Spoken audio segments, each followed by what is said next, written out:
Você já reparou que todo mundo reconhece esse rosto antes mesmo de saber o nome da pintura? Um rosto que é mais máscara do que rosto. Uma boca aberta em forma de O, que parece engolir o som do mundo. E ainda assim, há algo ali. Algo no céu, nas curvas, nas cores, que faz esse grito continuar, mesmo depois de mais de um século. Fica comigo. Hoje, a gente vai caminhar dentro de O Grito, de Edvard Munch. E talvez, no fim, você perceba que o quadro não está apenas gritando. Ele está ouvindo. Logo de cara, é bom lembrar, essa é uma pintura pequena, feita em 1893, com óleo, têmpera e pastel sobre cartão. É cartão mesmo, simples, absorvente. E isso muda tudo, porque ao invés de esconder o gesto, Munch o deixa respirar. O cartão suga a tinta, deixa aparecer a textura, as falhas, as bordas secas. E é justamente essa fragilidade que transforma o quadro em algo humano. Mas antes da gente mergulhar na imagem, pensa nisso. Munch estava vivendo o fim do século XIX. O mundo estava acelerando. Fábricas, trens, eletricidade. A vida moderna começava a gritar em ritmo de máquina. E nesse turbilhão, um homem pinta um grito silencioso. Coincidência? Ou ele estava captando a ansiedade de uma época que ainda nem sabia o nome do que sentia? Vamos entrar pelo quadro como se fosse uma rua. O olhar começa no tabuleiro, essa passarela de madeira que ocupa o primeiro plano. As pinceladas são longas, horizontais, quase rítmicas, guiando você da esquerda para a direita. Parece um caminho comum, mas olha o detalhe. O corrimão cria uma diagonal cortante, quase agressiva, que conduz o olhar direto até a figura central. A pintura já está nos conduzindo. Não é o observador que escolhe o que vê, é o quadro que escolhe o observador. E então, a figura.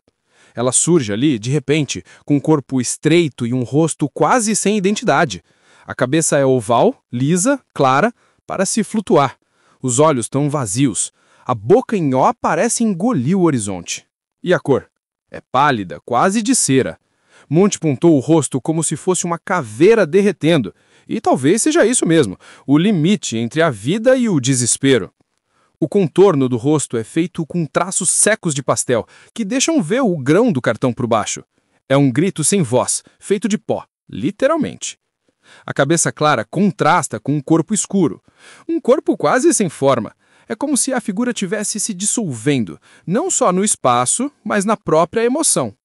E aqui vem um pensamento incômodo. Será que a figura está gritando ou sendo engolida pelo grito? Agora levante o olhar. O céu. Faixas de vermelho, laranja, amarelo. Tudo parece vibrar, se mover, ferver. As linhas não são retas, são curvas, pulsantes, como ondas sonoras. Munch pinta o céu como se o ar tivesse em convulsão. E existe uma teoria curiosa sobre isso. Na época, ainda ecoavam no mundo os efeitos da erupção do vulcão Krakatoa, em 1883. As partículas jogadas na atmosfera alteraram os pores do Sol por anos, inclusive na Noruega. Alguns cientistas acreditam que Munch pode ter realmente visto um pôr do sol avermelhado e estranho e levado essa lembrança para a pintura. Mas será que ele pintou o céu que viu ou o céu que sentiu? Enquanto a cor vibra lá em cima, o mar abaixo dela parece inquieto. A linha do horizonte é curva, instável, quase líquida. E é bonito perceber isso. O quadro não tem nada estático. Tudo se move. O céu gira, a água ondula, a ponte puxa o olhar, o rosto pulsa. É como se o mundo estivesse respirando no mesmo ritmo do medo. Munch mesmo escreveu sobre esse dia. Ele contou que caminhava com amigos ao pôr do sol e, de repente, o céu ficou vermelho como sangue.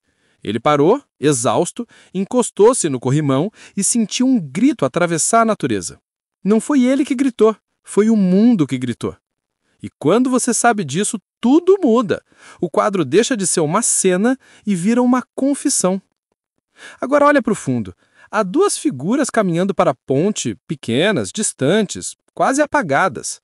Elas não olham para o que acontece em primeiro plano. Seguem um caminho, como se nada tivesse acontecendo. E esse detalhe muda tudo. Porque o verdadeiro isolamento não está em estar sozinho, mas em gritar enquanto os outros continuam andando. Essas duas silhuetas são como ecos do passado, ou talvez do próprio Munch e dos seus amigos, aqueles da caminhada. Enquanto eles seguem adiante, o artista fica parado no meio da ponte, entre a razão e o abismo, entre o mundo que avança e o grito que paralisa. Agora, observa a técnica.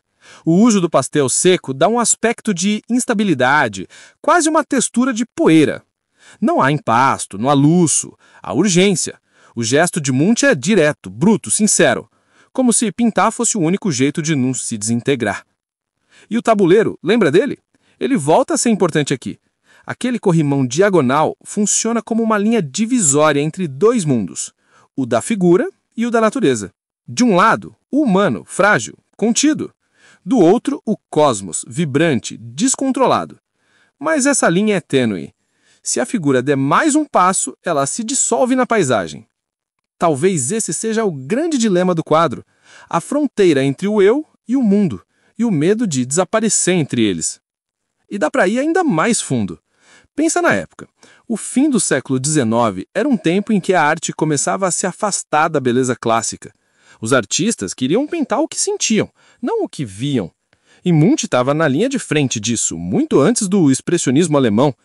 O grito é quase um manifesto. Cor e linha viram emoção pura. Nada é naturalista, tudo é psicológico. Essa distorção da figura, a cabeça grande, o corpo fino, não é um erro, é uma amplificação do sentimento. Quanto mais desproporcional o corpo, mais a emoção cresce. É um truque visual para forçar a empatia. O espectador sente sem saber por quê. E aí está o gênio de Munch. Ele não mostra o medo, ele faz o medo acontecer dentro de você. Há também a leitura biográfica. Munch perdeu a mãe cedo, depois a irmã, ambas vítimas de doença. Viveu cercado pela morte, pela culpa, pela melancolia. E essa dor pessoal foi o combustível da sua arte. Ele mesmo dizia: a doença, a maldice e a morte foram meus anjos guardiões. Então, quando ele pinta o grito, não é só uma paisagem, é um eco de tudo que o perseguiu. Mas há algo mais universal aí, porque no fundo, cada um de nós carrega o seu próprio grito contido, e talvez seja por isso que o quadro nunca envelheça. Quer uma curiosidade curiosa? Uma das versões da pintura foi roubada 2 vezes, uma em 1994, outra em 2004. Em ambas acabou sendo recuperada. É como se o quadro não aceitasse desaparecer. E, ironicamente, cada roubo só reforçou o seu mito. A imagem que fala de desespero passou a carregar também a aura do indestrutível. Como se dissesse, o grito não pode ser silenciado. Hoje, o grito é um ícone cultural. Está em memes, emojis, camisetas. Mas o curioso é que, mesmo reproduzido à exaustão, ele ainda incomoda. Você pode ver 1000 vezes e sempre tem algo novo. Talvez porque ele não é sobre um momento. É sobre a condição humana. Aquela tensão constante entre existir e suportar.